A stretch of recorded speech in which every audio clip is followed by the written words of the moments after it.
You know, after the Holocaust, when all the Jews got out, many of them went to Israel, right? A lot of them went to Israel. And one of them was Rabbi Yosef Kahana. And one time, he was in Bnei Barak. At the time, it was nothing. It was like a zero. It was like a desert. And he went ahead and he bought a tremendous amount of land.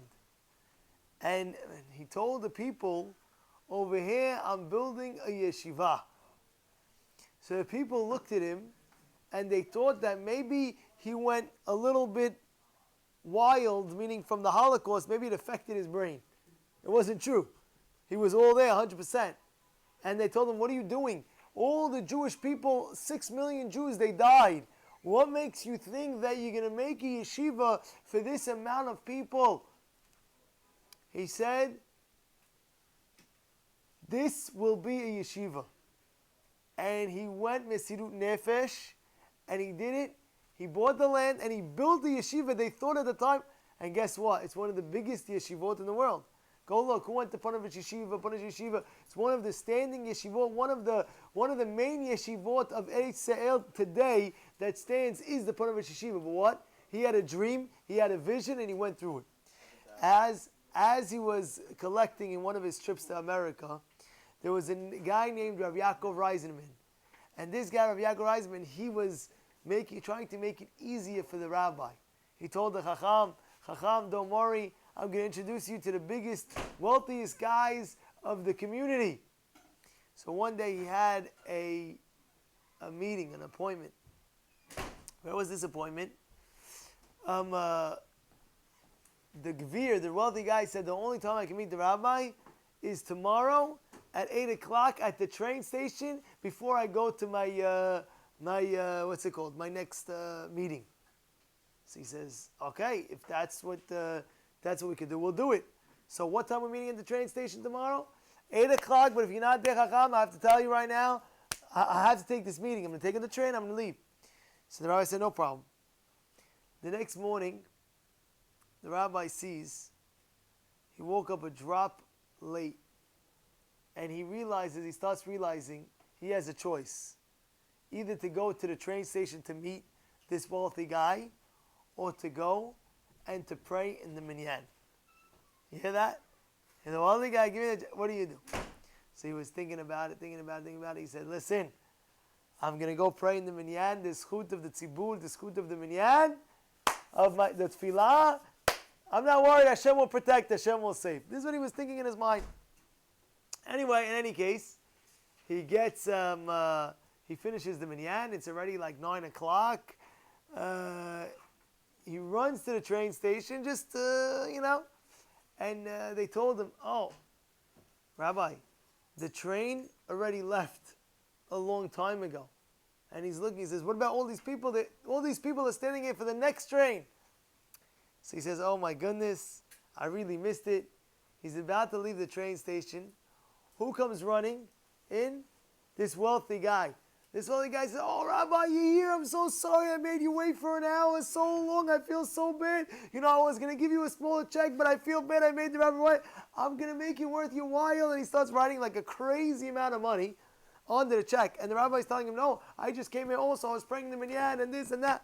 Rabbi, my word is my word. If I'm not here by 8, and my first time in my life, I haven't missed out. He says, you know what? Here, and he wrote him an exorbitant amount of money from the rabbi. He says, after Kahana went out, and he said, think about the whole story. If he would have went earlier at 8 o'clock, he would have waited, 10, 15 minutes? 20 minutes, half hour? He would have left. He would have got nothing. He says, look, because when a person is going out to do a mitzvah, of course, they're both mitzvot, by the way. Mitzvah to collect for the yeshiva, mitzvah to the tzibur. But he felt that, I'll tell you, it says, Hashem asks, it's a Gemara on Davav Amud Bet in Mesechet Berachot. It says, Hashem asks for the people. If he's not there in shul, the pasuk says, Mi bachem yireh Hashem, Asher shama bekol avdo, Asher halach b'chashachim ve'enag lo yiftach b'shem Hashem. What is the pasuk saying? Who is it? The person that comes to shul every day, and one day he misses.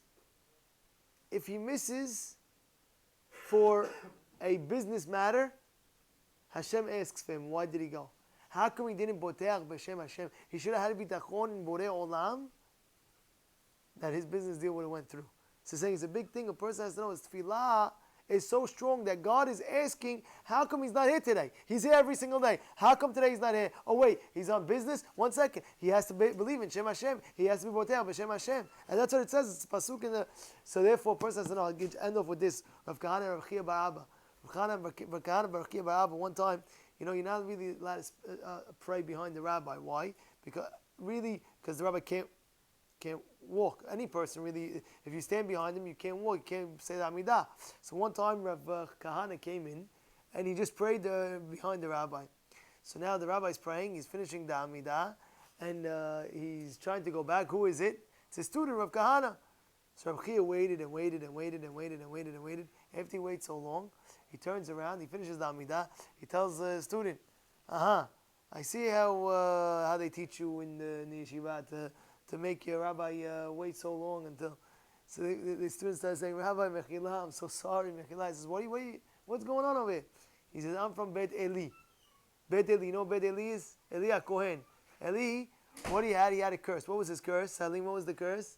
Eli said, anybody who was from Bet Eli dies a younger age. So he said, one of the things you have kaparat avonot is, it says in Masechet Berachot, one of the things is praying, ma'arechin yamav u'shnotav. A person that's going to pray, one of the things is he gets long life. Meaning you have to be praying with kavanah, and there's that, you get a longer life. So he says, Rabbi, I'm praying to get a longer life. What should I do? He says, oh, you're from Bet Eli? No problem. He started praying. The rabbi started praying for his student, and he ended up living an exorbitant amount of life through the tefillah of a person. So he said, a person has to understand that tefillah of a human being is not just, it's a real thing. One of the things that it says in Masechet Berachot, Daf Zayin Amud Bet, it says, Kurum zelut lebnei Adam. The pasuk in the beginning says, Saviv reshaim hitalechun, Kurum zelut lebnei Adam. What does that mean? Kurum zelut lebnei Adam. What does that mean? He says, the krum, like the creme, like the cream of the crop, zelut lebnei Adam, mezalzelim bnei Adam. People are mezalzel in the tefillah. They think, what's the tefillah? But what? It's tefillah is in the heavens. It's one of the pillars that's standing in the world. If a person realized what his tefillah could do in penetrating shamayim, if he could realize what it does in penetrating shamayim, he'll make sure to sit down and have that kavanah when he prays.